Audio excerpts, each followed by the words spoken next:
Sebelum kita belajar tentang Pentakosta ini, mari kita merenungkan satu hal.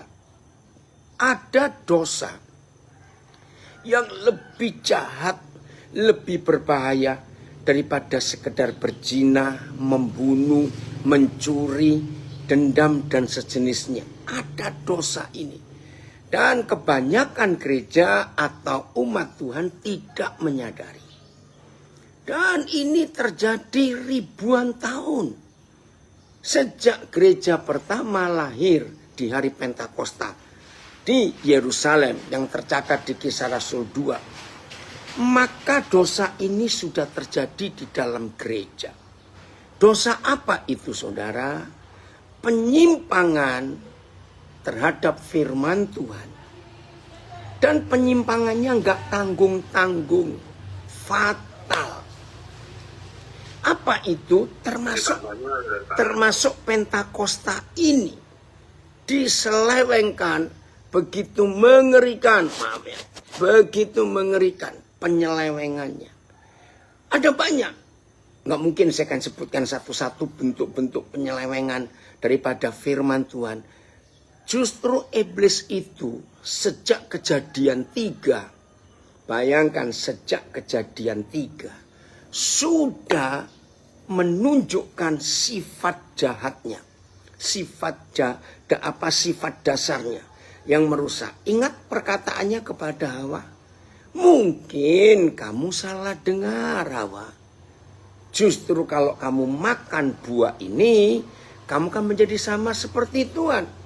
Itu sejak Kejadian 3, saudara. Sampai hari ini, maaf ya, jangan saya minta kalau ada hal-hal yang saudara tidak setuju dengan apa yang saya nyatakan. Saya harap jangan keluar dulu lalu tersinggung marah-marah, rugi. Dengerin dulu. Firman tentang perpuluhan, contoh.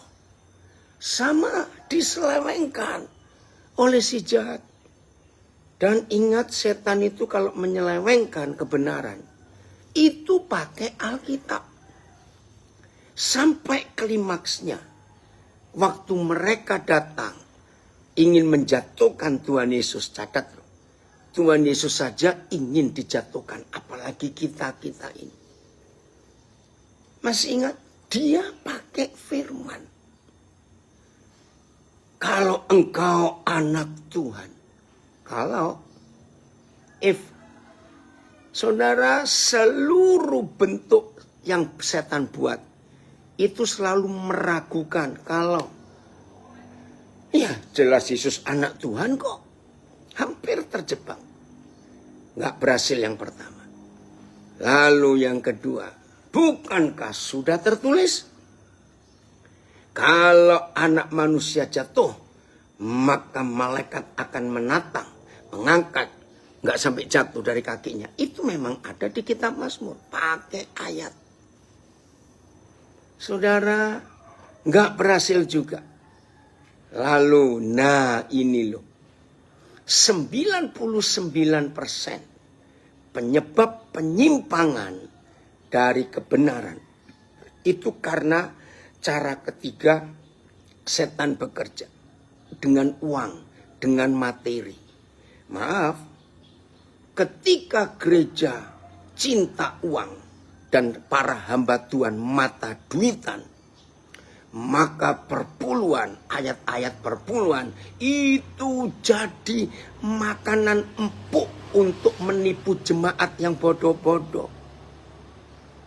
Saudara, salah satu bukti, kitab Nehemia menulis, kitab Esra menulis, Yehezkiel menulis, bahwa perpuluhan itu bukan berupa uang, goblok. Baca baik-baik perjanjian lama. Perpuluhan itu berupa hasil tanah, hasil bumi. Tidak ada unsur uang. Tapi gereja mata duitan memanipulasi. Beri uang, beri uang.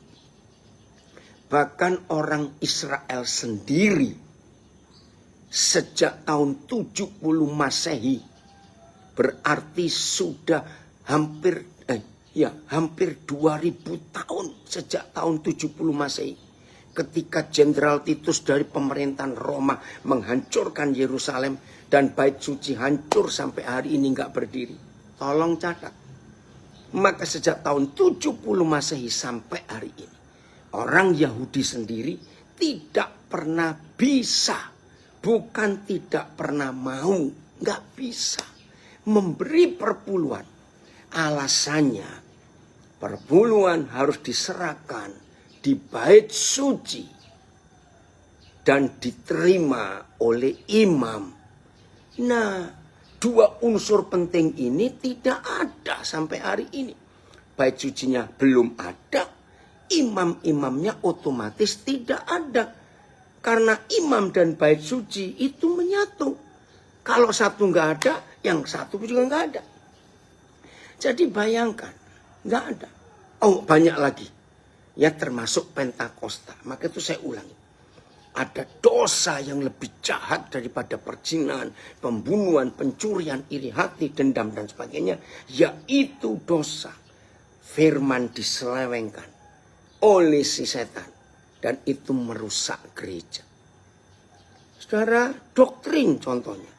Tidak ada doktrin yang jadi dogma yang tidak berasal dari Alkitab. Saya ulangi. Tidak ada doktrin atau dogma yang tidak berasal dari Alkitab. Semua pasti setuju kalimat ini. Tapi anehnya, sumbernya satu, yaitu firman Tuhan. Jelas, nggak ada dogma dan doktrin yang tidak berasal dari Alkitab. Tapi mengapa muaranya dari satu sumber, yaitu Alkitab? Bisa terjadi perpecahan yang sampai hari ini. Bahkan perpecahan dalam gereja makin jauh, makin hancur. Di Indonesia hanya ada 2 kota yang paling jahat setan bekerja merusak gereja. 1 dari Semarang, 2 dari Surabaya. Nggak usah tanya, hampir semua kita ngerti. Dari Semarang, dari Cirebon muncul pengajaran yang aneh-aneh yang nggak ada di Alkitab. Dari Surabaya perpecahan gereja yang mengerikan. Ada 2 kasus yang mengerikan di Surabaya. Mertua yang pendeta dengan menantu yang pendeta bisa ribut. Lalu gereja-gereja ini buka cabang di mana-mana. Merebut anggota-anggota gereja yang lain. Setiap kali mereka datang ke satu kota pasti merusak. Dan buka gereja baru atas nama mereka. Saudara, maka itu ingat. Dosa terbesar. Bukan berzina, membunuh, mencuri, dendam, iri hati. Tapi penyelewengan daripada firman Tuhan. Nah, sekarang kita belajar soal Pentakosta. Bersyukur komunitas MGC, morning prayer, ya. Itu hari ini mengambil tema Pentakosta. Itu titik balik. Titik balik ya, sebentar, supaya saya nggak salah. Ya toh. Titik balik ya, bukan titik apa? Bukan titik berhenti. Bukan titik berhenti, tapi ini titik balik. Maaf, gempar berapa belas tahun yang lalu. Ada istilah muncul Pentakosta ketiga. Nah itu nggak ada di Alkitab, saudara. Itu semua bentuk penyelewengan. Muncullah gereja Pentakosta, maaf saya berkata, yang hanya menekankan tentang bahasa roh, karunia nubuat, penglihatan, putar-putar itu saja.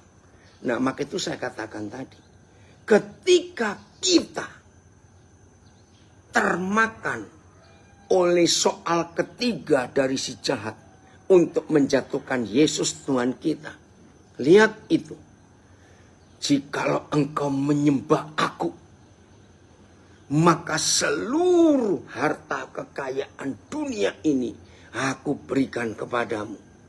Saudara, soal ketiga inilah yang berlangsung sampai hari ini di dalam gereja Tuhan. Sehingga ketika semua kebenaran didasari dengan motivasi cari uang, disitulah kacau, disitulah rusak. Saya ulangi, ketika semua kebenaran disampaikan dengan motivasi untuk cari uang, disitulah rusak. Coba buka Yohanes 2 ayat yang ke-14.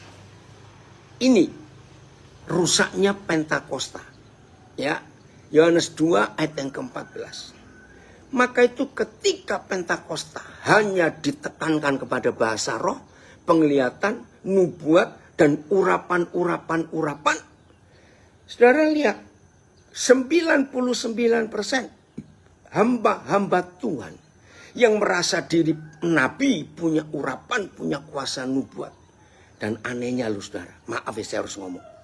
Hamba-hamba Tuhan yang seperti ini, itu datangnya dari Malaysia. Wih, pokoknya kalau ada dengar hamba Tuhan Malaysia, langsung yang keluar nubuatnya. Ini serius, saya nggak tahu kenapa bisa begitu. Nah, ketika urapan itu karunia roh dipakai untuk cari duit, nubuatkan ini, nubuatkan itu, gereja jadi rusak. Ya, jadi setuju ya kalau saya katakan, ketika motivasi hamba-hamba Tuhan, pengkhotbah dan motivasi kita sebagai anak-anak Tuhan mencari Tuhan, tapi tujuannya supaya kaya, sukses, mobil ganti tiap 3 bulan dan sebagainya, rusak. Dalam bait suci didapatinya pedagang-pedagang lembu, kambing domba dan merpati, dan penukar-penukar uang duduk di situ. Saudara, latar belakang. Hari Pentakosta buat orang Yahudi itu salah satu yang terbesar dari 7 perayaan orang Yahudi. Kalau di Indonesia ini Lebaran. Kalau di Tiongkok itu tahun baru Imlek. Mereka wajib orang-orang Yahudi dari seluruh dunia datang ke Yerusalem untuk ibadah Pentakosta. Itu wajib. Nah, dalam ibadah mereka itu kan harus ada korban. Burung merpati, domba, kambing, sapi. Nah, karena mereka juga datang dari banyak negara, maka ada money changer. Bayangkan yang dari Itali datang, masa nguntun sapi dari Itali, lalu bawa burung dalam sangkar, ya repot. Yang dari Tunisia, yang dari Afrika, datang semua orang Yahudi. Jadi untuk mempermudahkan mereka, di Bait Yerusalem ada pedagang-pedagang itu. Nggak salah sebetulnya. Ayat 17. Coba lihat. Mengapa dari sekian banyak pedagang, tapi yang disebut cuma 1 pedagang? Aneh, seharusnya mereka itu... Oh bukan. Ayat yang ke-16. Ayat 16. Lihat. Harusnya mereka protes dengan cara Tuhan Yesus yang kelihatan sangat tidak adil. Ya, tadi ada pedagang lembu, kambing domba, merpati, penukar uang. Lengkap pokoknya. Tapi yang Tuhan Yesus marah itu hanya pada 1 pedagang. Kepada pedagang-pedagang merpati. Ia berkata, ambil semuanya ini dari sini. Jangan kamu membuat rumah Bapakku menjadi tempat berjualan. Coba terjemahan yang lain, Phil. Saudara, tahun 79 kok tidak salah. Pertama kali Roh Kudus mengingatkan saya. Itu rahasia ini muncul tahun 70-an akhir yang lalu. Iya ya, kenapa Yesus nggak adil? Kenapa yang dimarahi tegas itu cuma pedagang merpati? Kenapa? Kepada para pedagang merpati, Yesus berkata, bawa keluar semua ini dari sini. Jangan menjadikan rumah Bapakku tempat untuk berjual beli. TSI-nya langsung fail. Kenapa ini? Ada apa? Dan pedagang merpati, ya, kepada para penjual merpati, Yesus berkata, bawa keluar semua burung itu. Jangan kalian jadikan rumah Bapakku ini sebagai pasar. Saudara, saya persingkat. Ternyata setelah sekian banyak tahun Pentakosta itu terjadi, sejak Kisah Rasul 2, akhirnya gereja-gereja Pentakosta, hamba-hamba Tuhan karismatik, itu tadi menjual belikan Roh Kudus. Tahun 70-an di Amerika muncul istilah tele-evangelis. Tahun 70-an. Ya, di situ saudara pengkhotbah Amerika khotbah di TV. Waktu itu ada satu saluran TV yang mengudara 24 jam. Bahkan TV ini mendunia, termasuk pernah masuk Indonesia. Nah, di dalam channel TV ini, ya, saya lupa channelnya apa namanya. Ya, saudara, pendeta-pendeta Amerika yang penuh katanya Roh Kudus itu jualan. Setiap habis khotbah jual minyak urapan, cari duit. Dan itu terjadi sampai hari ini. Kuasa Pentakosta diselewengkan untuk cari duit. Ini mengerikan sekali. Saya pernah mengalami sendiri. Jadi bukan karena cerita orang. Suatu hari di Surabaya, saya lagi nggak ada pelayanan. Terus salah seorang sahabat saya, dia pengusaha. Koden lagi nganggur, iya ini nggak apa-apa. Ayo ikut yuk. Kemana? Ke satu hotel. Waktu itu hotel ini hotel yang termewah di Surabaya. Ada apa? Ada bantuan dari Malaysia. Ya udahlah, apa salahnya? Juga bisa sambil makan. Ya udah. Nah, terus pas saya datang, ada beberapa meja. Saya lupa, 3, 5 saya nggak tahu. Oke, sebentar Koden. Saya carikan pakai warna. Ya, warna. Loh, maksudnya kenapa? Karena hamba Tuhan ini penuh urapan dan mau menubuatkan para pengusaha itu. Terus, nah, yang semeja dengan dia, 4 orang ke kanan, 4 orang ke kiri. Itu ngeri nggak? Yang paling mahal. Mereka harus bawa amplop nilainya sekian. Lalu meja yang berikut, yang agak jauh dari pendeta ini, amplopnya isi sekian. Oh iya? Saya langsung batal. Sorry, saya nggak mau datang. Ini jual kuasa Roh Kudus.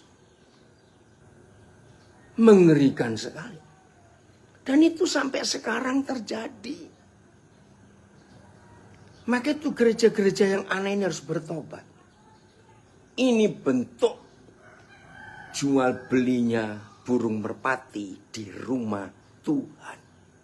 Hati-hati. Kita harus bertobat. Coba yang belum pernah tahu akan kaget. 1 Timotius 6 ayat 5. Coba lihat ini. Oh, yang belum tahu harus tahu ini, saudara.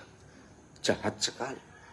Maka itu kenapa 1 Timotius ya 6 ayat 5. Mengapa pendeta-pendeta yang mata duitan, yang khotbahnya perpuluhan terus dan sejenisnya pokoknya duit, tidak pernah khotbah ayat ini?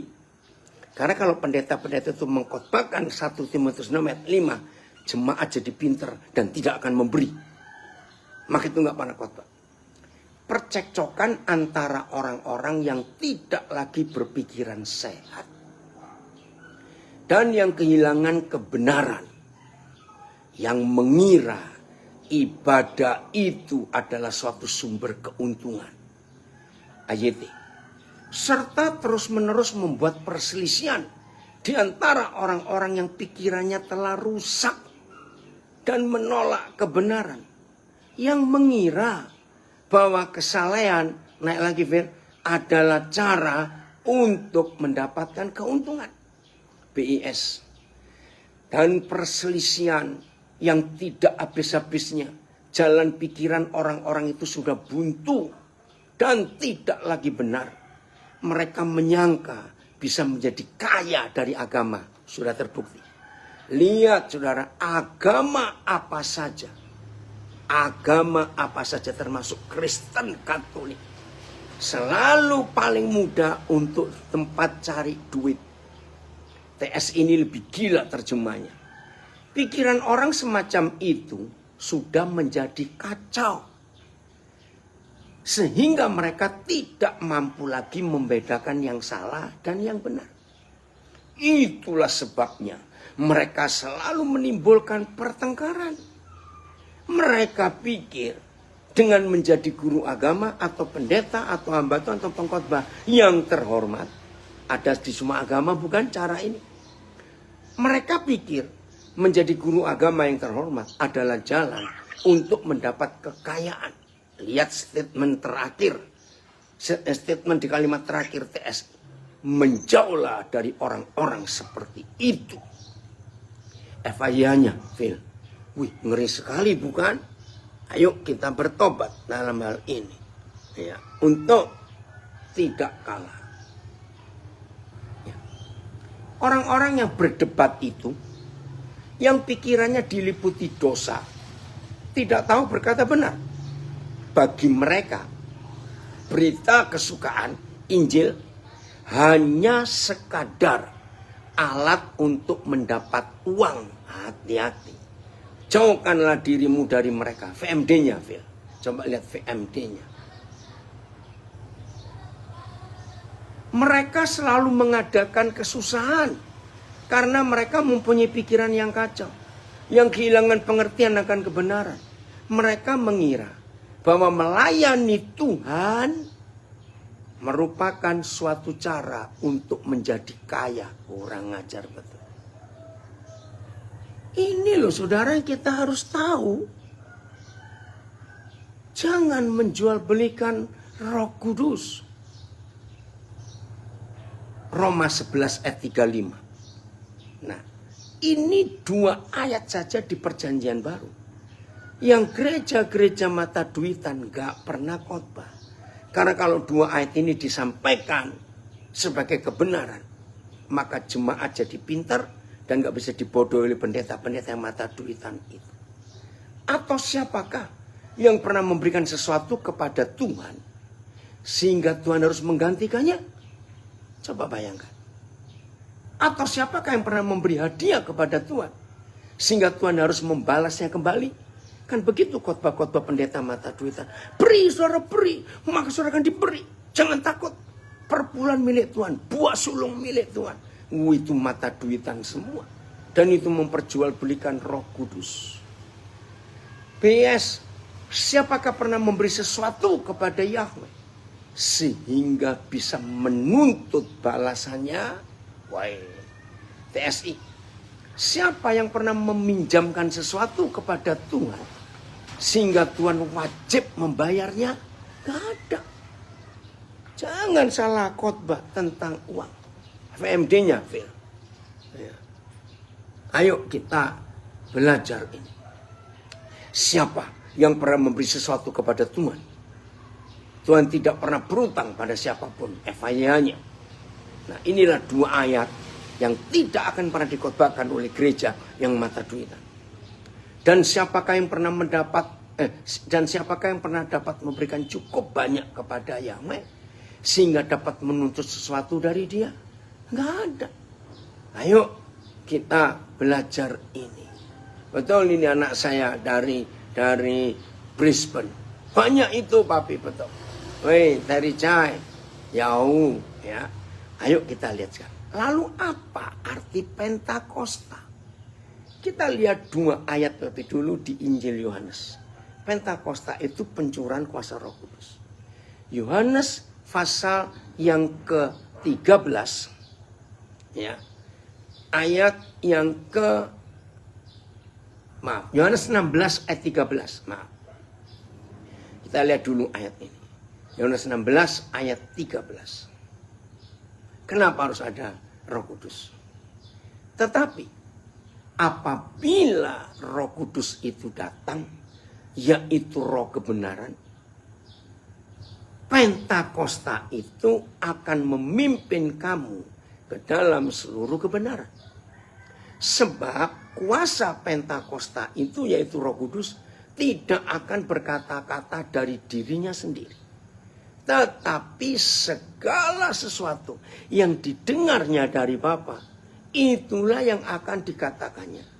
Dan ia, Pentakosta itu, akan memberitakan kepadamu hal-hal yang akan datang. Wah, ini luar biasa. Saudara, keluarkan kalimat Roh Kudus itu akan memimpin kita ke dalam seluruh kebenaran.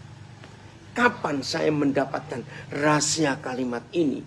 Suatu hari saudara saya itu merenung tentang Paulus. Paulus kan gak pernah ketemu Tuhan Yesus. Boro-boro ketemu, dia bencinya luar biasa. Tapi menjadi pertanyaan saya bertahun-tahun.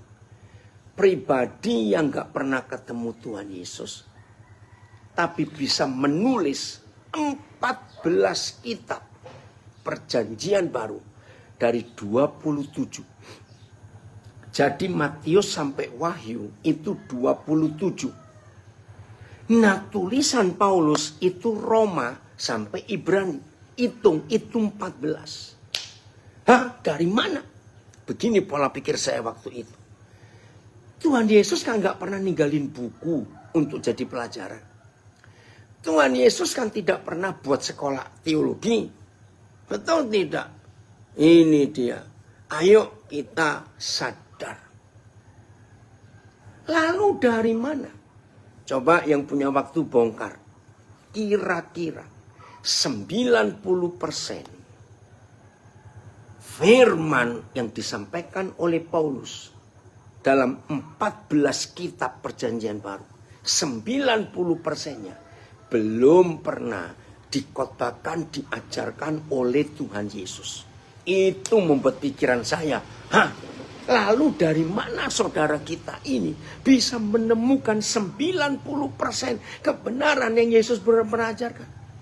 Lalu muncul Petrus. Petrus itu murid yang paling hebat, sebab dia satu-satunya murid, satu-satunya yang sudah mengalami, menikmati semua mujizat Yesus. Yang 11 enggak pernah jalan di atas air. Mertua sembuh. Telinga Malkus yang dia potong ditempel lagi. Itu yang 11 enggak pernah. Bagaimana mungkin yang kumpul Yesus dari awal cuma menulis 2 kitab. 1 Petrus dan 2 Petrus. Nah, yang satu ini nggak pernah ketemu, malah benci. Kok bisa menulis 14 kitab? Maka jawabannya di Yohanes 16 ayat 13. Paulus dipimpin oleh Roh Kudus untuk masuk ke dalam seluruh kebenaran. Nah, kalau ada kalimat seluruh kebenaran, coba terjemahan lain, AYT, dalam semua kebenaran. BIS, ayo naik lagi Phil. BIS, yang yaitu dia akan menyatakan kebenaran tentang Tuhan. Kalian akan dibimbingnya untuk mengenal seluruh kebenaran. TSI, namun ketika roh kebenaran itu datang, dialah yang akan menuntun kalian supaya mengerti segala ajaran yang benar. Tolong, kalau ada seluruh kebenaran, berarti ada sebagian kebenaran. Jelas. Apa itu sebagian kebenaran? Tolong catat. Doktrin yang jadi dogma. Itu sebagian. Maka itu orang yang pegang, maka itu gereja yang pegang satu doktrin. Catat. Pasti akan menyalahkan dan merendahkan gereja lain yang tidak sedogma dengan dia. Setuju saya ngomong ini? Fakta. Lihat orang Katolik mau diapa-apakan, gak bisa tergoyahkan dogmanya untuk berubah jadi Protestan. Protestan mau diapa-apakan, tidak akan mau jadi Pantekosta. Pantekosta mau diapa-apakan, gak mau jadi Baptis. Baptis mau diapa-apakan, gak akan mau jadi Advent, dan seterusnya. Itulah sebagian kebenaran. Maaf ya, kalau saudara ingin tahu kebenaran, jangan masuk ke sekolah atau kampus teologi manapun. Sebab semua kampus teologi di dunia itu minimal pegang 2 dogma. Minimal. Nah, jadi kalau ada orang ingin tahu seluruh kebenaran, maka dia wajib kuliah di semua kampus teologi sedunia. Baru lengkap. Mati jawabannya. Ngerti sekarang? Ternyata satu-satunya pribadi, satu-satunya dosen yang mampu mengajar saudara dan saya masuk, mengalami, mengenal semua kebenaran hanya Roh Kudus. Inilah Pentakosta. Sekarang saudara tahu apa yang saya katakan dari awal?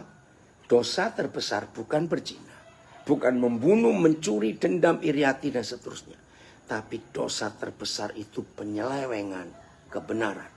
Dan cara setan menyelewengkan justru pakai Alkitab. Ini kan kurang ajar sekali. Nah, salah satu, Pantekosta diperkosa. Hanya sekedar bahasa roh, penglihatan, nubuat, putar-putar, cuma itu saja. David, apa kabar? Anak saya lama gak ketemu. Salam ya nak buat keluargamu. Lihat. Jadi hanya Roh Kudus. Pentakosta itu luar biasa. Oke, karena waktu saya juga harus segera ke bandara ya untuk meninggalkan Nabi. Kisah Rasul 2. Apa itu Pentakosta? Kisah Rasul 2 mulai ayat 30. Ya, hari itu Petrus yang diurapi Roh Kudus, setelah 7 kali dia menyangkal, pengecut, ya, orang yang sangat rendah. Tapi begitu Roh Kudus turun ke atasnya, dia berubah. Wah, dia nggak apa-apa, Ber, masih bisa dilihat dari YouTube-nya nanti, Facebook, Instagram terekam. Ini anak saya bilang, aduh telat, nanti nggak apa-apa. Oke. Tiba-tiba Paulus yang begitu penakut dan pengecut dan penyangkal, tiba-tiba berubah. Jadi berani menyatakan kebenaran. Hari itu ketika mereka dipenuhi Roh Kudus, lalu mereka bisa berbahasa asing. Kalau nggak salah dari sekian belas bahasa. Jadi orang-orang Yahudi dari seluruh dunia yang datang ke Yerusalem hari itu, mereka mendengar rasul-rasul itu, murid-murid Yesus itu bisa berkata-kata dalam bahasa mereka. Ada sekian belas, saya lupa. Mereka bingung. Lalu mereka berkata, kamu mabuk. Woi Pak Agus Endarsa, apa kabar? Kamu mabuk, maka itu kamu ngoceh seperti ini. Petrus berdiri dengan tegas. Saudara-saudara, ini masih jam 9 pagi. Nggak mungkin kami mabuk. Nah, salah satu isi khotbah Petrus yang dahsyat itu mulai 30. Tetapi ia adalah seorang nabi. Dan ia tahu bahwa Tuhan telah berjanji kepadanya dengan mengangkat sumpah. Bahwa ia akan mendudukkan seorang dari keturunan Daud sendiri di atas tahtanya. Berarti ini bicara tentang pelantikan raja. Dengar ya. Ayat 31. Karena itu ia telah melihat ke depan dan telah berbicara tentang kebangkitan Mesias. Ketika ia mengatakan, ini Daud, bahwa dia tidak ditinggalkan di dalam dunia orang mati dan bahwa dagingnya tidak mengalami kebinasaan. Nah, Petrus menegaskan, Yesus inilah yang dibangkitkan Tuhan. Dan tentang hal itu, hal kebangkitan itu, kami semua, mereka ini, murid-murid ini, adalah saksi. Mulai ya, 33 mulai.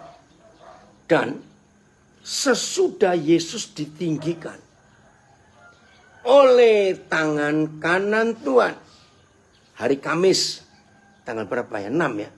Hari Kamis yang lalu, kita merayakan hari kenaikan Yesus ke surga. Saya ulangi lagi, 33, Kisah Rasul 2. Dan sesudah Yesus ditinggikan oleh tangan kanan Tuhan dan menerima Roh Kudus yang dijanjikan itu. Inilah Pentakosta. Jadi menurut ayat ini, Tuhan Yesus pun menerima baptisan Roh Kudus. Bagi yang masih berdebat, hentikan perdebatan, baca ayat ini. Sesudah Yesus ditinggikan, ya. Oh, salam balik ya. Dan sesudah Yesus ditinggikan oleh tangan kanan Tuhan dan menerima Roh Kudus yang dijanjikannya itu, maka dicurahkannya apa yang kamu lihat dan dengar di sini. Saudara perhatikan. Jadi ketika hari itu, tanpa mereka tahu ada apa ini, orang lain melihat di kepala mereka masing-masing ada api, ya, yang menyala goyang. Lalu mereka berbahasa asing yang lain.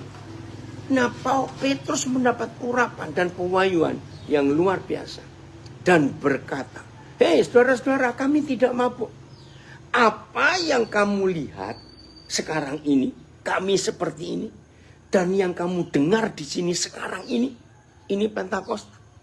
Ini adalah peristiwa yang terjadi di surga hari ini.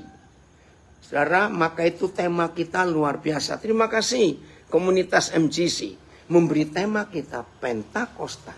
Itu adalah sebuah kelanjutan perjalanan gereja. Bukan titik berhenti, hanya stop sampai curah Roh Kudus, lalu kita nggak bergerak apa-apa. Salah. Hari ini kita harus sadar.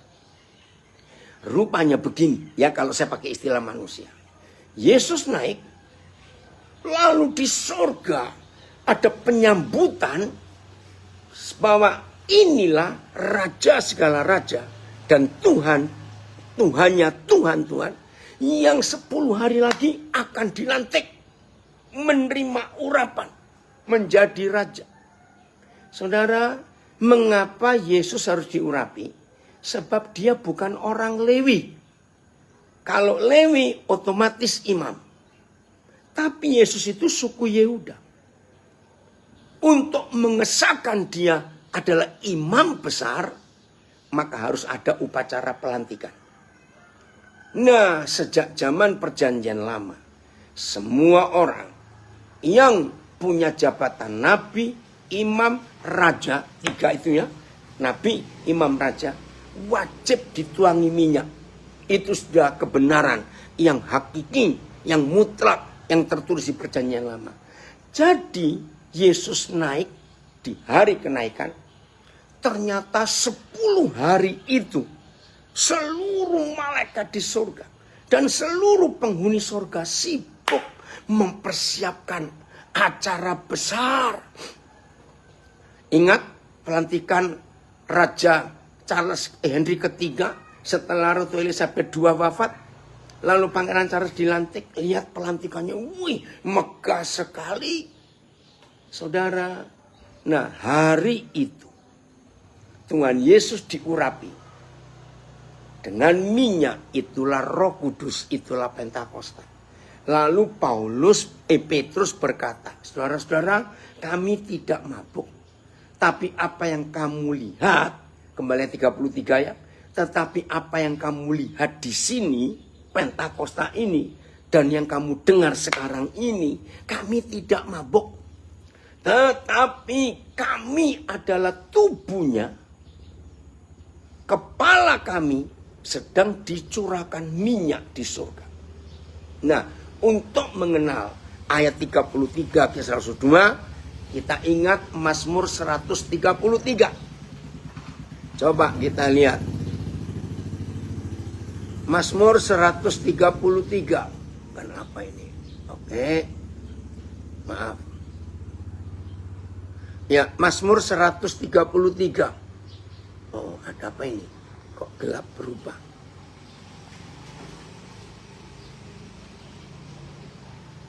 Sebentar ya saudara.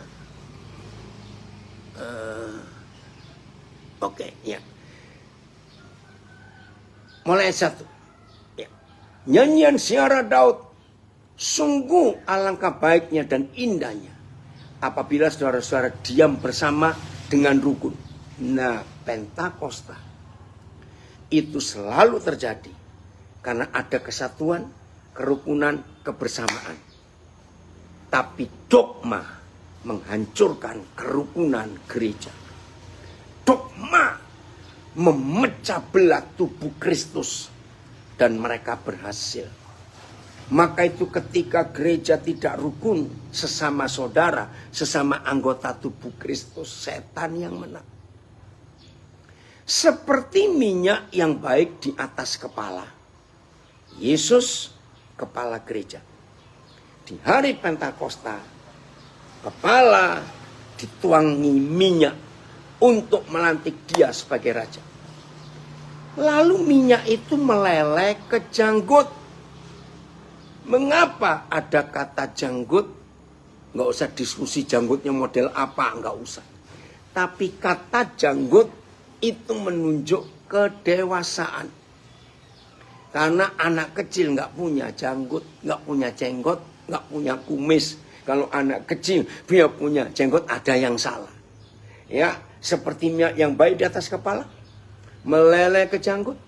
Yang meleleh ke janggut Harun dan ke leher jubah.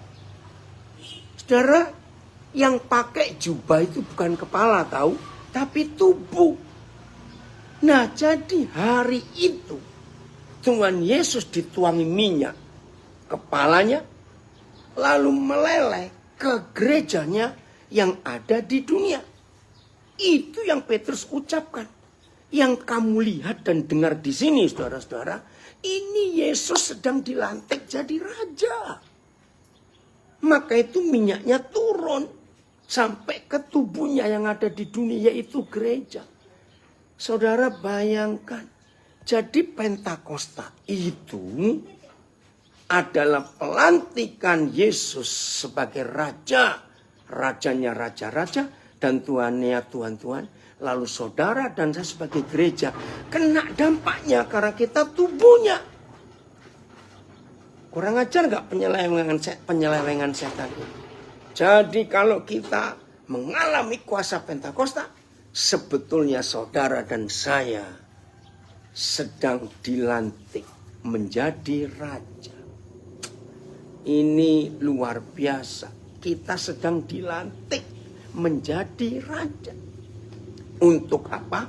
Untuk melakukan pekerjaan-pekerjaan yang besar. 1 Petrus 2 ayat 9. Ini penjelasan Pentakosta itu. 1 Petrus 2 ayat yang ke-9. Kita lihat. Terima kasih Bapak. Wow, ini anak saya yang dari Nias. Betul nak, itu hebat sekali. Kita ini punya otoritas raja. Tetapi saya ganti. Kitalah bangsa yang terpilih. Imamat yang rajani. Bangsa yang kudus, umat kepunyaan Tuhan sendiri. Tugasnya supaya kita memberitakan perbuatan-perbuatan yang besar dari Dia. Yang telah memanggil kita keluar dari kegelapan kepada terangnya yang ajaib. Ayat. Namun kita adalah bangsa yang terpilih. Imamat yang rajani.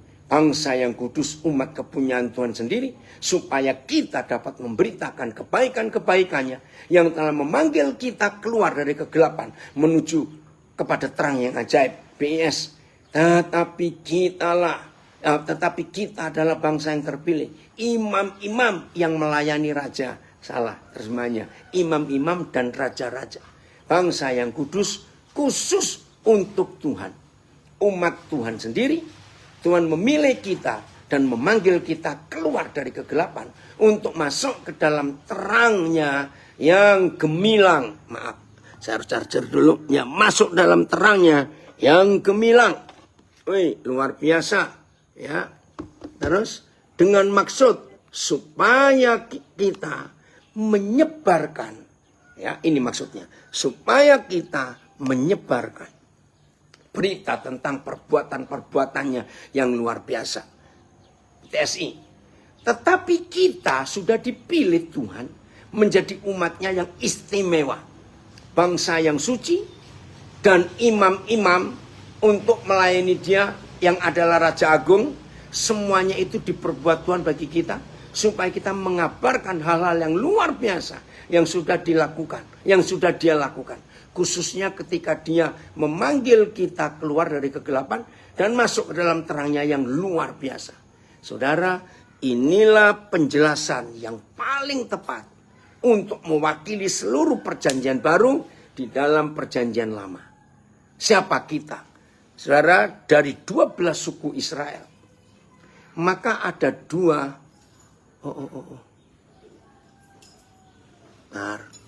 Ya. Dari 12 suku Israel, maka ada 2 suku istimewa. 1 Lewi, 2 Yehuda. Kenapa? Oi, Horas Amang Sinaga. Nak, baru muncul kamu seberapa bulan ini, Papa nggak lihat kamu. Ya lihat. Dari 12 suku ada 2 suku istimewa. 1 Lewi, lahirlah para imam. 2 Yehuda, lahirlah raja-raja. Nah, di dalam perjanjian baru, dua suku ini digabung yang menjadi imamat yang rajani. The Royal Priesthood, bahasa Inggrisnya. Jadi gereja setelah hari Pentakosta dan sampai Yesus datang kembali nanti, maka saudara dan saya adalah gereja yang punya dua jabatan yang disatukan, yaitu imam-imam yang melakukan semua ritual ibadah, melayani orang. Dan kedua, kita adalah raja-raja yang punya otoritas. Nah, dua suku ini menjadi satu itu di hari Pentakosta. Saudara, dalam perjanjian lama, ya, tradisi Yahudi, imam itu digambarkan kalau berdiri. Maaf yang ngikuti lewat audio nggak bisa lihat gambarnya. Lihat gambar saya, mudah-mudahan ngerti. Ketika imam-imam itu berdiri, maka tangan kiri imam harus ada di bawah. Dan tangan kanan imam itu ke atas. Ya, mudah-mudahan mengerti. Untuk apa Yahweh Tuhan menggambarkan imam-imam itu kalau berdiri harus ya tangan kiri ke bawah, tangan kanan ke atas, dan bentuknya menadah. Bukan angkat tangan, menadah. Begini arti. Satu, semua dosa, penyakit, kejahatan umat diletakkan di tangan kiri imam yang ada di bawah. Setelah tangan imam penuh dengan dosa kejahatan umat, maka tangan kiri imam memindahkan isinya ke tangan kanan imam dan diangkat ke surga. Ketika Yahweh Tuhan menerima semua sampah, kotoran, kenajisan kita dari tangan kiri imam, maka surga mengolah istilahnya. Ya, semua kejahatan, kenajisan kita diubah, dihapuskan, kita jadi penuh berkat. Lalu tangan imam yang sudah kosong di bagian kanan ini, lalu diisi dengan anugerah, berkat semua yang baik. Dan ketika tangan kanan imam yang menada ke atas ini penuh dengan berkat, keajaiban anugerah semuanya dipindahkan ke tangan kiri. Nah, ketika tangan kiri imam ada di bawah, umat mengambilnya. Luar biasa, itu tugas kita. Nah, gereja merubah tugas imam ini dengan begini. Ayo kita ubah. Ternyata kalimat yang sering muncul di mulut pendeta, di mulut jemaat, ketika ada orang datang punya masalah, sakit, masalah anak, masalah rumah tangga, masalah keuangan, pokoknya masalah. Lalu gereja diselewengkan oleh setan. Muncul kalimat ini, mari kita doakan. Sering dengar seperti itu? Bertobat. Ternyata kalimat, mari kita doakan. Ketika ada orang-orang yang penuh masalah datang kepada para imam. Ingat tuh 1 Petrus 2:9 tadi. Kitalah bangsa yang kudus, umat kepunyaan Tuhan sendiri. Yang merupakan dua otoritas, imam dan raja. Maka kalau saudara didatangi orang-orang bermasalah, stop berkata, mari doakan. Salahnya di mana? Karena kalau saudara masih berkata, mari doakan, kurang ajar. Artinya, Tuhan tolong umatmu ini. Dia sakit, kiranya Tuhan menyembuhkan. Dia nggak punya uang, kiranya Tuhan beri uang. Itu goblok. Jadi tidak boleh ada kalimat, mari kita doakan. Yang benar adalah, gunakan otoritas kita sebagai imam yang bisa menyelesaikan masalah mereka. Dan gunakan otoritas kita sebagai raja untuk menghancurkan si jahat yang merusak hidup orang ini. Itu tugas di Pentakosta. Jadi yang dikit-dikit mari kita doakan salah. Yang betul adalah mari kita tolong dengan apa yang ada dalam hidup kita. Wah, kalau itu terjadi, saudara, dahsyat betul.